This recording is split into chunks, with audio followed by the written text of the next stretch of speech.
Fala aí, turma! Minha ambição nessa aula é te apresentar os 3 critérios de falha de juntas parafusadas operando sob a ação de cargas axiais. E quando eu falo cargas axiais, eu incluo as circunstâncias de juntas parafusadas operando com carga axial simétrica ou assimétrica. Eu vou te apresentar os critérios de falha seguindo essa ordem que está mostrada no slide. Então vamos começar pelo critério da estanqueidade. Estanqueidade é um termo empregado para designar algo que é estanque, hermético e não possui vazamentos. Normalmente, estanqueidade é uma palavra atribuída para um produto que esteja isento de furos, trincas ou porosidades que possam deixar sair ou entrar parte do seu conteúdo. Esse conceito se aplica no caso de uniões feitas através de parafusos, porque uma das formas de haver o vazamento entre duas chapas ou duas superfícies, além da presença de trincas e porosidades, é se houver a separação entre essas superfícies. E no caso do exemplo dessa foto, os parafusos têm justamente a função de evitar que isso ocorra. Para ilustrar a importância das superfícies não se separarem, eu vou usar um exemplo que consta em um artigo técnico que está publicado nesse link esse que eu vou deixar na descrição do vídeo. Inclusive, eu me inspirei nesse arranjo apresentado nesse artigo para criar um dos exercícios que está na nossa lista de exercícios.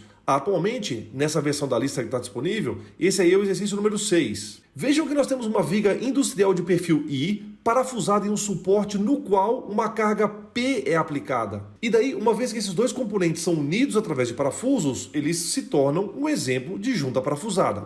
Uma das funções dessa junta é justamente não permitir que as superfícies se separem. E conforme consta aqui nesta simulação, o estudo foi feito com uma carga P igual a 3 vezes 10 à quinta libras força. Gente, foi feita uma simulação de elementos finitos que permitiu estimar esse panorama de tensões.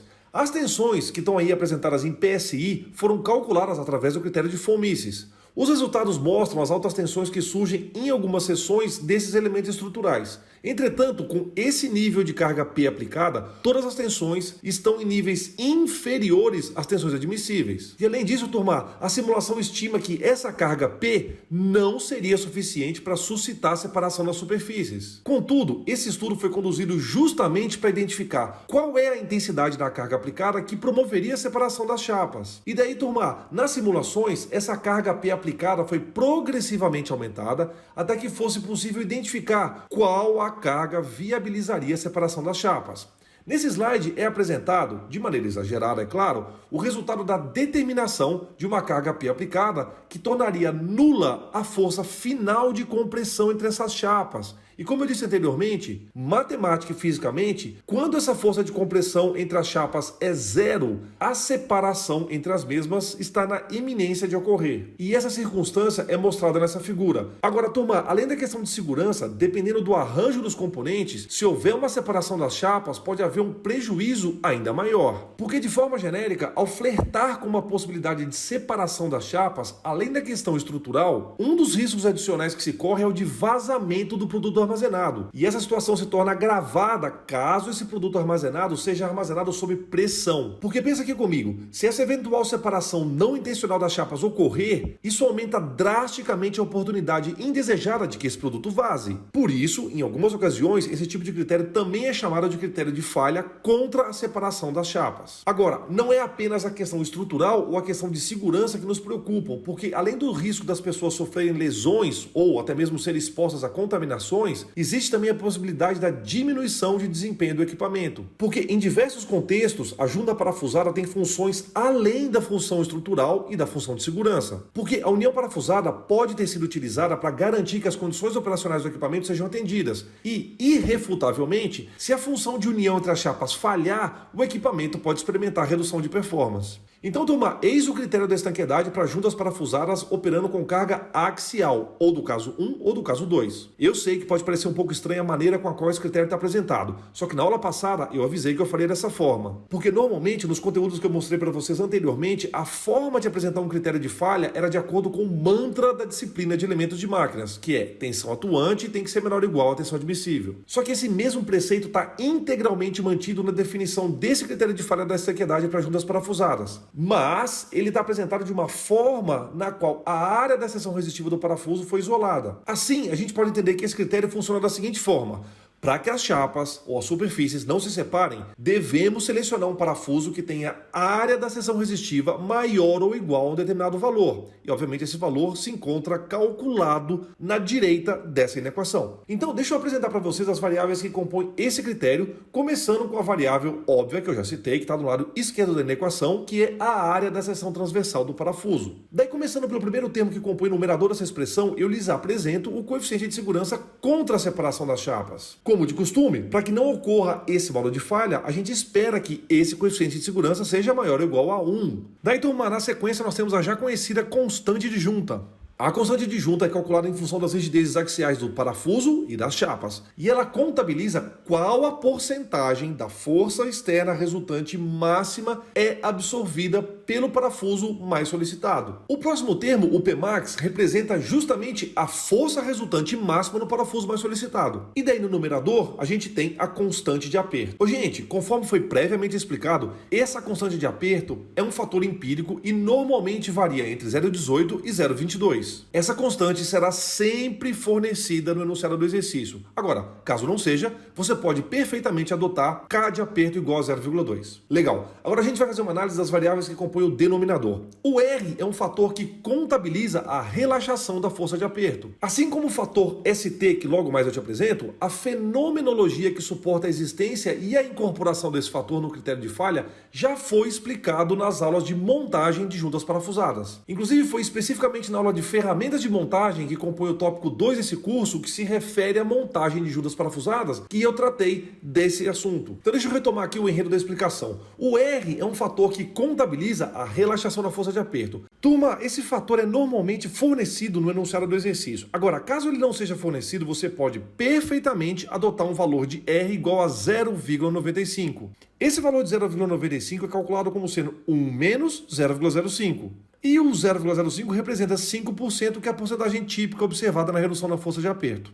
Esse mesmo conceito matemático se aplica ao fator ST, porque esse fator ST leva em conta o desvio padrão da ferramenta utilizada para fazer a montagem. Você lembra que eu te expliquei a fenomenologia desse fator na aula de ferramentas de montagem? Assim como o fator R, eu costumo fornecer o fator ST no enunciado dos exercícios. Mas aqui vai uma regra bem simples, que inclusive consta no formulário que eu já te mostrei. Se houver lubrificação dos parafusos, a gente considera ST igual a 0,05. Por sua vez, se a gente tiver parafuso sem lubrificação, a gente considera ST igual a 0,30. Isso, turma, representa a porcentagem de desvio padrão. Então, com lubrificação, o desvio padrão é de 5% e sem lubrificação, o desvio padrão é de 30%. Só que esses valores, 5% e 30%, são valores médios que só devem ser utilizados caso o enunciado não especifique precisamente o desvio padrão da ferramenta de montagem. E daí, o último termo que nos resta nessa forma, que regula o critério de estanqueidade para juntas parafusadas sob ação de carga axial simétrica e assimétrica, é a tensão limite de resistência ao escoamento do material do parafuso. Então eu vou apresentar para vocês quais são as unidades recomendadas para cada variável.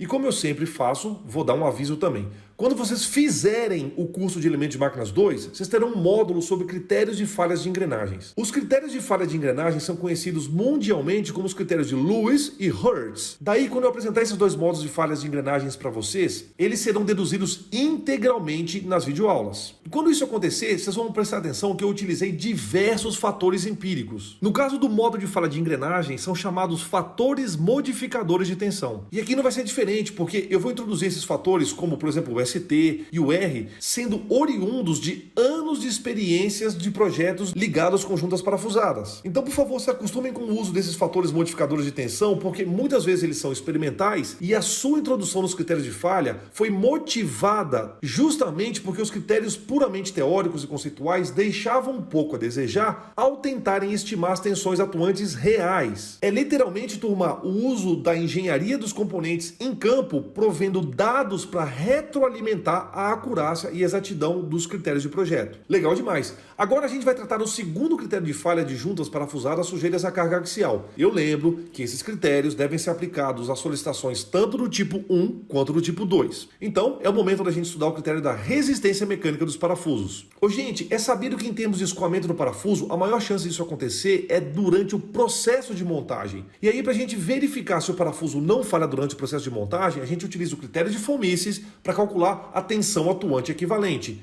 Essa tensão atuante equivalente está representada no lado esquerdo dessa equação. Daí, depois que a gente terminar esse cálculo, a gente faz a imposição que essa tensão equivalente seja menor ou igual à tensão admissível de escoamento. E aí a gente nota que no decurso da montagem, além da força axial de tração expressa por FAP, o parafuso fica exposto também ao torque de aperto expresso por TAP. Torque esse que é transferido da ferramenta de montagem para o parafuso. Então, turma, se a determinação do coeficiente de segurança denominado NAP resultar em um número maior ou igual a 1, a gente tem um indicador de que o parafuso resiste ao processo de montagem. Agora, ao longo da operação sobre carga axial, a gente sabe que a força axial de tração atuante no parafuso aumenta, porque a força atuante deixa de ser apenas FAP e passa a ser FTP. Então, em operação, o parafuso absorve uma parcela da força P e por isso a força de tração atuante aumenta. Então, essa parcela que representa a tensão normal, sigma, vai ficar maior. Por outro lado, em operação, não existe ação do torque, o que anula essa tensão de cisalhamento do critério de von Mises. E isso reforça a tese amplamente comprovada em campo que dificilmente acontece falha por escoamento na operação, uma vez que o parafuso já resistiu ao aperto.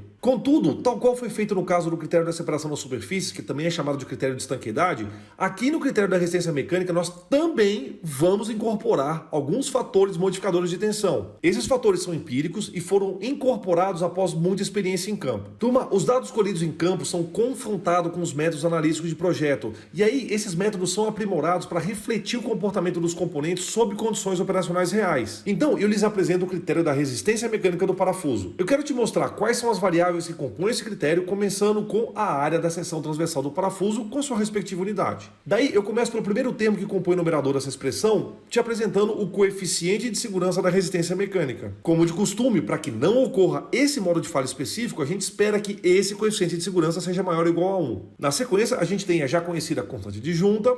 Depois, o próximo termo, o Pmax, representa a força resultante máxima no parafuso mais solicitado. Agora, no denominador, a gente tem a constante de aperto. Posteriormente, a gente tem o fator que contabiliza a relaxação da força de aperto. E aí a gente tem a tensão limite de resistência ao escoamento do material do parafuso. É perceptível que algumas das variáveis são comuns também ao critério da estanqueidade. E por isso, as explicações e as restrições apresentadas são igualmente válidas. E aí, turma, alguns desses termos também serão incorporados ao próximo critério de falha, que é o critério de fadiga. Inclusive, por falar nesse critério, vou explicar ele agora. Então agora eu apresento para vocês o critério da resistência mecânica dos parafusos em relação à falha por fadiga. Turma, as juntas parafusadas podem experimentar cargas que sejam de intensidades cíclicas, e a gente sabe que cenário de solicitações dinâmicas podem resultar em danos estruturais localizados que têm caráter progressivo devido à nucleação e ao crescimento das trincas. Esse famoso fenômeno de falha é conhecido como falha por fadiga. E aí, derivado dessas cargas de magnitude que variam no domínio do tempo, os parafusos usados nessas uniões estão sujeitos a uma classe de dano estrutural que costuma ocorrer mesmo quando a faixa de tensão experimentada está muito abaixo da resistência mecânica estática do material. Inclusive, a gente sabe que fadiga é a fonte mais comum por trás de falhas em estruturas e componentes mecânicos. Normalmente, turma, os parafusos sujeitos a cargas variáveis falham em regiões próximas a concentradores de tensão. Tipicamente, esses fatores são notados em regiões que têm perturbações geométricas, como é o caso, por exemplo, das regiões abaixo da cabeça do parafuso, das regiões próximas à transição entre o trecho roscado e o trecho não roscado,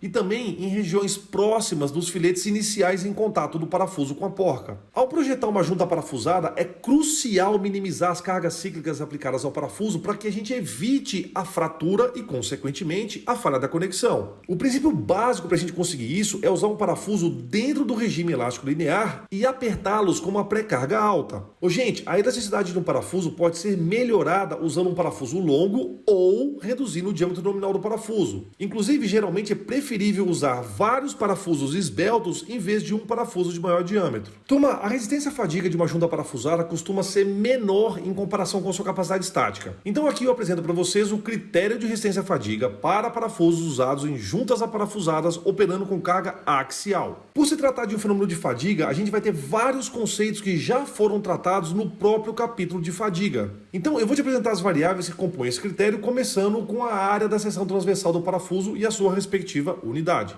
Do lado direito da equação, a gente identifica dois grandes termos que estão entre parênteses. Eu vou começar pelo primeiro deles, tá legal? Aqui a gente tem a força resultante alternada no parafuso mais solicitado. Ela está dividida pela tensão limite de resistência à fadiga. Daí a gente tem a força resultante média no parafuso mais solicitado, dividida pela tensão de limite de resistência à ruptura do parafuso. Presta atenção, por favor, que o σR aparece outras duas vezes nessa mesma expressão. E já que estamos falando sobre material, né? Eu aproveito para mostrar para vocês de uma vez a tensão limite de resistência ao escoamento do material do parafuso. Aí, turma, vocês podem me perguntar como é que nós vamos fazer para calcular essas duas forças, as forças média e alternada. Ora, como esperado, a gente vai usar os mesmos conceitos que a gente utilizou em fadiga. A gente vai utilizar as forças resultantes máxima e mínima no parafuso mais solicitado associadas a um fator de concentração de tensão em KF. Ô, gente, o livro do Shigley sugere que o KF esteja dentro da faixa de 2,1 a 3,8. Esse valor depende da classe de resistência do aço com o qual o parafuso é feito e também depende do próprio processo produtivo do parafuso. Então eu vou fazer o seguinte, eu vou abrir o livro do Shigley no item 8-11. Cá estamos. Mais precisamente na tabela 8-16 desse livro do Shigley, vocês vão encontrar esses valores. Agora, não se preocupem que o KF vai ser sempre fornecido no enunciado do exercício, ou eu vou compartilhar essa tabela com vocês. Tá legal? Vamos voltar para o PowerPoint. No segundo termo que a gente tem entre parênteses nessa expressão, a gente tem o coeficiente de segurança de resistência à fadiga NF, a constante de junta C, a constante do aperto K de aperto e o fator de relaxação da força de aperto R. Dessa forma, a gente termina a varredura das variáveis que compõem esse critério de fadiga. Então, turma, a gente terminou a apresentação dos critérios de projeto e dimensionamento de parafusos usados em juntas sujeitas à carga axial. Tá aqui então um resumo desses três critérios de projeto com as respectivas legendas. Eu ressalto que esses três critérios são para a operação de junta sob carga axial do tipo 1 e 2. Se lembrem, por favor, que temos que garantir também que durante a montagem os parafusos não escoam. Então, ao todo, a gente tem 4 critérios de falha e 4 coeficientes de segurança que têm que ser respeitados. E daí, antes de encerrar essa aula, eu quero te mostrar rapidamente onde essas fórmulas estão localizadas no nosso formulário. Obviamente, eu vou descer aqui para a seção onde nós temos os parafusos de fixação apresentados. Vocês vão encontrar aqui, ó, nessa seção, o critério utilizado para verificar se o parafuso escoa ou não na montagem. E aí, quando a gente desce aqui, vocês vão encontrar um exemplo do diagrama de carregamento, que inclusive eu vou melhorar esse desenho, né? Porque esse desenho aí é um desenho antigo, né? E eu fiz na videoaula passada um desenho novo, mais estilizado. Na verdade, não foi na videoaula passada, foi na videoaula anterior à videoaula passada. E daí eu apresento para vocês aqui, ó, o critério da estanqueidade, com algumas informações, né? Então eu sugiro que vocês, obviamente, leiam todos os detalhes que estão providos aí para vocês. Também nós temos o critério da resistência mecânica do parafuso e, igualmente, nós temos aqui o critério da resistência à fadiga do parafuso. Tá legal? Então, eu mostrei para vocês aqui onde estão esses 4 critérios de falha, 1 para montagem, 3 para a fase de operação de juntas parafusadas atuando sobre carga axial, seja ela do tipo 1 simétrica ou do tipo 2 assimétrica, e aí eu vou voltar para o PowerPoint para que a gente possa encerrar a aula. Pronto, então com o encerramento desse tema de critérios de falha, eu também concluo o tópico 3 desse curso. E daí, turma, na próxima videoaula eu vou iniciar o estudo de juntas parafusadas sobre carga axial assimétrica, que obviamente caracteriza o caso 2 de solicitação. Nessa próxima videoaula eu vou te explicar uma técnica para você não somente identificar qual é o parafuso mais solicitado, mas também para calcular a força resultante nesse parafuso. Turma, inclusive vocês não só podem como devem recorrer à lista de exercícios, porque agora vocês já conseguem fazer todos os exercícios da lista do caso 1 de solicitação. Então continua assistindo aí, porque nossa jornada está quase terminando.